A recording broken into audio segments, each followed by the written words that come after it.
is a current student in the MFA in Creative Writing program. He wrote his first story entitled 20,000 Leagues Under the Sea in 1996 and has been getting away with it ever since. Good, if you're going to steal, right? Steal from the best, isn't that how it goes? He has worked as a healthcare reporter, a marketing specialist, a forklift operator, and along with Chestnut Hill-based artist and drinking buddy Nathan Hurst, co-created the comic books Bug Scouts, Hurst and West's Guide to Bacchanalian Delights, and the forthcoming Test Side Story.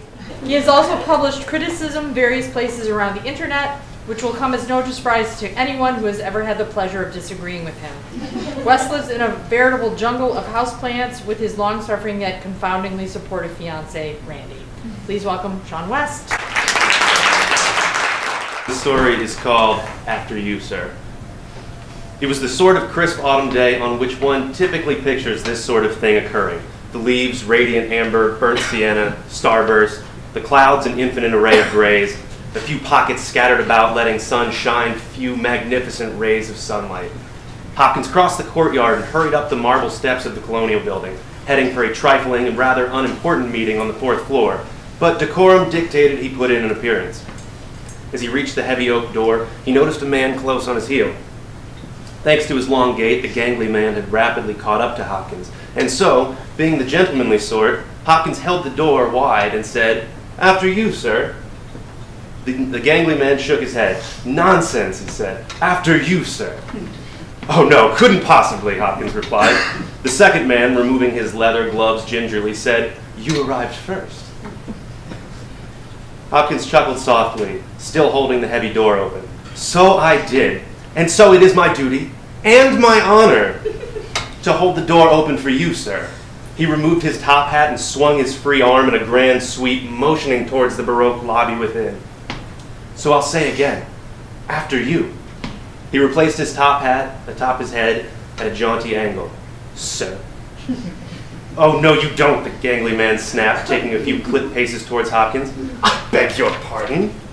The gangly man, now close enough to lean in and lay a wet kiss on Hopkins' lips, practically spat, "Nobody outmanners Reginald Pinkbody Davidson III. Nobody." "That's all well and good, Mr. Davidson, but I'm afraid you've met your match." The two dandies stared each other down for a moment before Hopkins extended his free right hand. "Allow me to introduce myself. I'm Denham Barnaby Hopkins." They shook hands good-naturedly enough. "Pleased to meet you, Mr. Hopkins." "Oh, come, Denny, please." The old man is Mr. Hopkins, what?" He laughed. "And I must insist you call me Reginald." "Capital, Reginald, just delighted," Hopkins said, clapping Davidson on the back while still propping the oak door open with his wingtip. "Headed in on important business, I should say." "As a matter of fact, Denny, I am indeed." Like Hopkins, Davidson too was headed to a dull but obligatory meeting, his with an obsequious board of directors on the 7th floor. A fellow titan of industry. "After you." "Outrageous!" Davidson shouted, taking an aggrieved step back. Hopkins, holding the door as ever, shook his head. "We can't just stand out here all day, man." "I can and I will," Davidson snapped. "It's a free country. We'll be like to catch our death out here."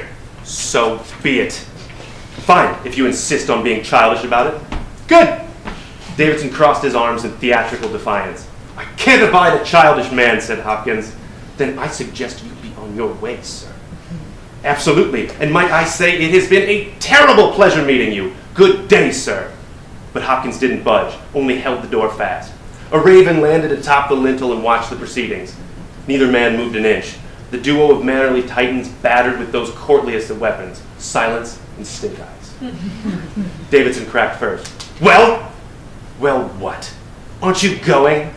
"Of course I'm going, don't be silly." Though, to the contrary, not much going was done.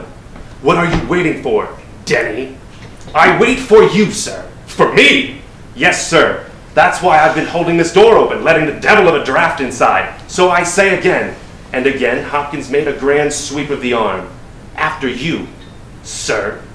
Davidson slapped his limp gloves on the opposite palm. "Oh, no. Honestly, Reginald, buck up, old chap." "Buck up?" "That's what I said. Are you deaf?" Almost running, Davidson got within a lover's distance of Hopkins' face. "I take umbrage, sir."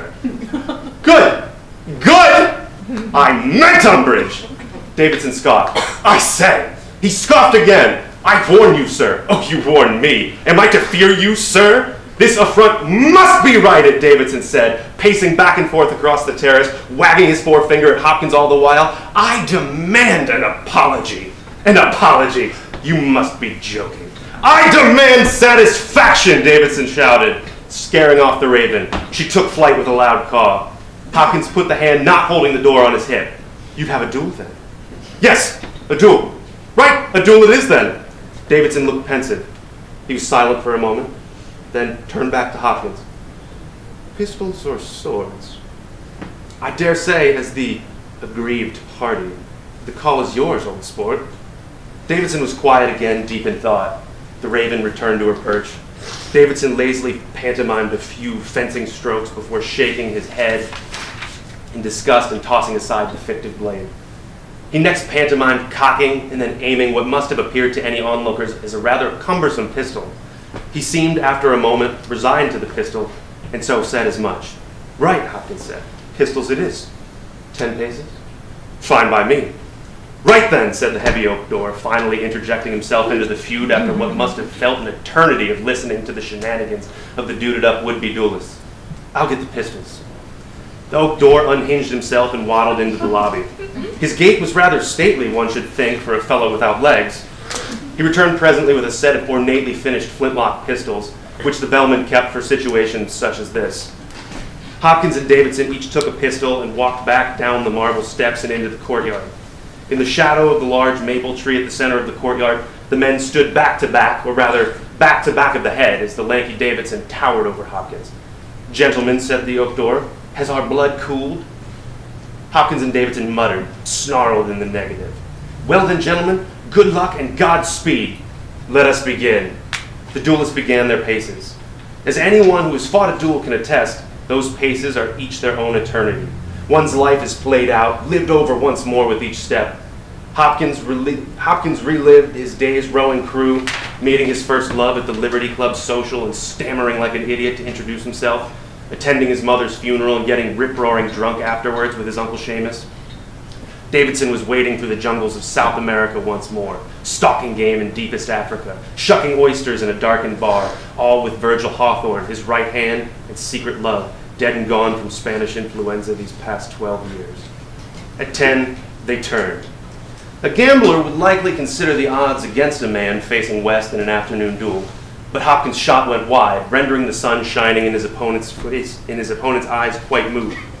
Davidson took his time, aiming carefully, then pulling the trigger almost daintily, like an old master applying the last few precious brushstrokes. Hopkins' head snapped backwards, then forwards again with a terrible ferocity, and then his stout body collapsed onto the leaf-strewn grass. Davidson lowered his arm slowly and let the pistol drop from his hand. He was clearly not a man who relished killing. Great shot, old sport, cried the oak door, coming over to congratulate the victor. Satisfaction demanded and damn well had. Thank you very much, Davidson said, his eyes still fixed on the ruin of his foe. How much we are entrusted when given life, Davidson thought. How precious a gift and how easily we cast it aside. And for what? He let out a deep sigh and said to the oak door, You know, I always feel parched after dueling. Care for a drink? I never say no. Good man. After you, sir, said the oak door. Oh, no, after you. I do insist. Oh, no, nonsense, said the door. After you, sir.